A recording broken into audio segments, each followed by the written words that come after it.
చాలామంది ఇంట్లో money plant మొక్క పెంచుతూ ఉంటారు. మనీ ప్లాంట్ మొక్క ప్రత్యేకంగా ఇంట్లో ఉంటే విశేషంగా ఐశ్వర్యం కలుగుతుంది. ఎప్పుడైనా మనీ ప్లాంట్ మొక్క ఇంట్లో అసలు ఎలా పెంచాలంటే, ఇంటి మెయిన్ ఎంట్రన్స్ ఉంటుందిగా, దాని పక్కనే కిటికీ ఉంటుందిగా, ఆ కిటికీలోకి పాకేలాగా మనీ ప్లాంట్ మొక్కను పెంచాలి. అప్పుడు విశేషంగా ఐశ్వర్యం కలుగుతుంది. అలాగే మనీ ప్లాంట్ మొక్క ఎప్పుడూ కూడా పైకి పెరిగేలాగా చూసుకోవాలి. కిందకి పెరిగితే మాత్రం ధనలక్ష్మి నిలబడదు.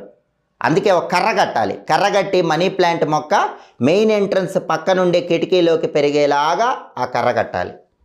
ఒక్కొక్కసారి మనీ ప్లాంట్ మొక్కకి పసుపు రంగులో ఉన్న ఆకులు వస్తూ ఉంటాయి. అలాంటప్పుడు ఆ ఆకులు కట్ చేయాలి. ఎప్పుడు మనీ ప్లాంట్ మొక్కకి గ్రీన్ కలర్లో ఆకులు ఉండేలాగా చూసుకోవాలి. శుక్రవారం పూట సాయంకాలం మనీ ప్లాంట్ మొక్క దగ్గర దీపాన్ని వెలిగించాలి. చాలామందికి ఈ విషయం తెలియదు. మనీ ప్లాంట్ మొక్క ఇంట్లో పెంచుతారు. ఇంకా ఆర్థిక